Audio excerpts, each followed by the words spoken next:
Promotional consideration paid for by the following. Hello and welcome to Quick Shot Reviews for Cheap Shot Entertainment. Today we're going to be having a look at the Super Mario Brothers movie 30 years ago since the last Super Mario Brothers movie. Can this new Super Mario Brothers movie be any better? Obviously the first one, the one released in 1993, was not received very well, but it has garnered a cult following over the years. Can this one hit the ground running?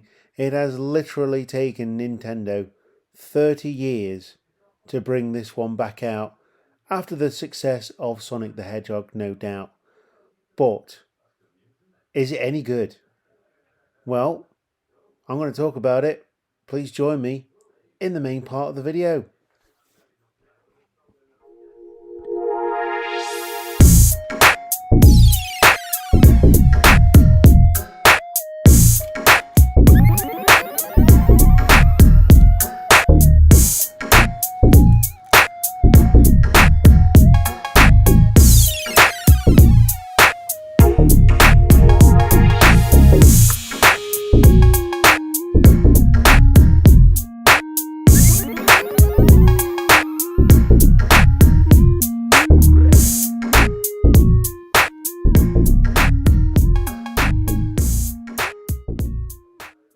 And as mentioned, Super Mario Brothers, the movie, was released in 2023, and it follows the story of the Super Mario Brothers on their journey through the Mushroom Kingdom in an attempt to save said kingdom from King Koopa, the arch nemesis of the Mario Brothers.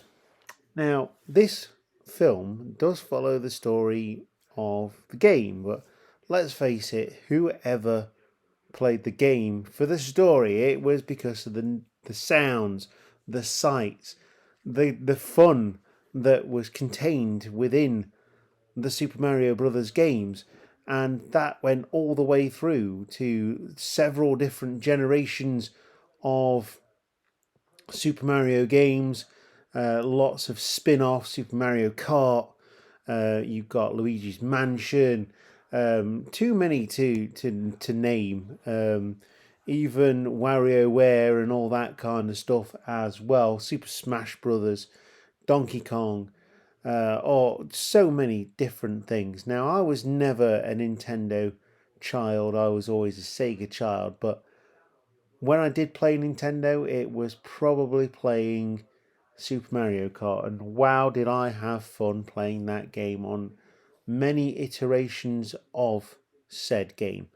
I do have a Nintendo Wii, but that is pretty much the only Nintendo apart from a Game Boy Color and a Game Boy Advance that I actually had. So, very limited on games, but I really enjoyed this movie. Now, it's not going to break any box office records. It is not a movie that you go and see for the story.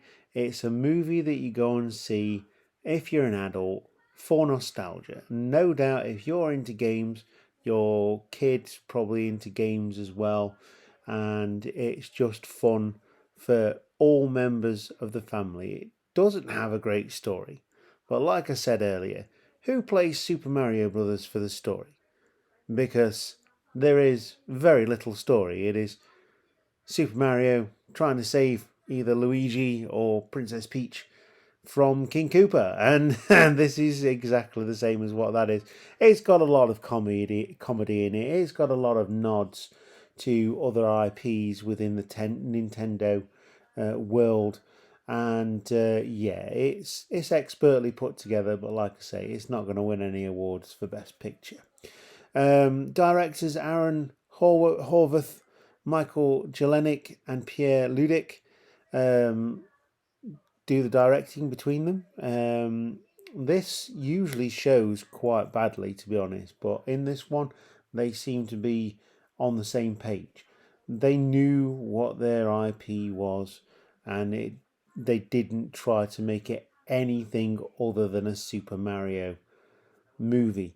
And it stars Chris Pratt playing the voice of Mario, Anna Taylor-Joy playing Princess Peach, and Charlie Day with the voice of Luigi. But most notably here, and I didn't really notice this too much until King Koopa started singing, and then there was that unmistakable voice of Jack Black playing Bowser, the King of the Koopas. You got Kevin Michael Richardson playing Kamek, who is Donkey Kong's dad, and you've got several other people as well playing Mario and Luigi's family along the way. So, like I say, it is not gonna make people want to see this for the story. It's a Brooklyn plumber called Mario going to the Mushroom Kingdom to team up with a princess named Peach, and an anthropomorphic mushroom named Toad, to find his brother Luigi and save the world from ruthless fire-breathing Koopa named Bowser. Lots of references here. There's Jumpman in the pizzeria, if you spot that, which is the original name for Super Mario, I believe, and Donkey Kong, as well as Punch Out being referenced as well, and yeah, there's loads. There's too much to mention here, and you'll probably just want to just sit through it once and then go and sit through it again and try and spot all the references to Nintendo games. I am surprised that they haven't pulled this one out of the bag a lot earlier, but yeah, it's basic for sure, but it's a video game movie, and as far as video game movies go, this is pretty competent in terms of what it's trying to do. It's got all of the sounds that you recognise. It's got all of the sights that you'll recognise, but it's done in a way that's different. You feel like you're part of the game rather than just playing a game, which is pretty cool.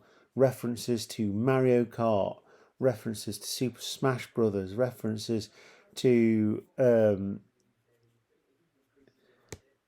Donkey Kong, to Luigi's Mansion as well. It's just, there's so much. There is so much, and it's quite impressive that they've managed to pull this one out of the bag.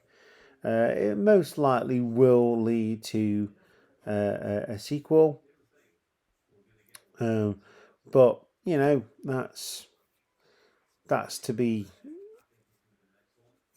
thought of later on down the line, and probably for Nintendo to make some money. But there you go, that's it. It's made some money actually. To be fair, looking at this, it's got a 716 million gross worldwide since release.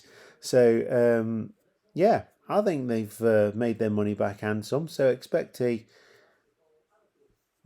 sequel very soon. Although they pretty much put everything into this movie, it'd be weird to see where they're going to go next, because there was references to Mario 1, Mario 2, Mario 3, and like I say, all those other things as well. So yeah, this one, could I say confidently to go and watch this one? Absolutely. It is brilliant for what it is, and yeah, don't expect a groundbreaking smash hit movie, but expect to have fun with this one. The animation style is wonderful. Like I say, it's brightly coloured, and and you'll just get all the feels. You'll get butterflies in your stomach when you watch this one if you're a gaming fan. Definitely worth the watch. Anyway, if you've seen Super Mario Brothers the movie, then please do get in touch with us and let us know what you thought of the movie. If you're listening to the podcast, thank you very much for listening. Hope you've joined us on the Facebook as well. Yeah, we'll see you next time. Plenty more to come. We've got Renfield, we've got Evil Dead, Guardians of the Galaxy Part 3, which I'm really looking forward to. Hopefully I'll get to go and see The Pope's Exorcist as well. So we'll see about that one. Anyway, I've been your host, Luke. This has been Cheap Shot Entertainment. You are the Cheap Shot Nation, and I will see you soon. Bye-bye.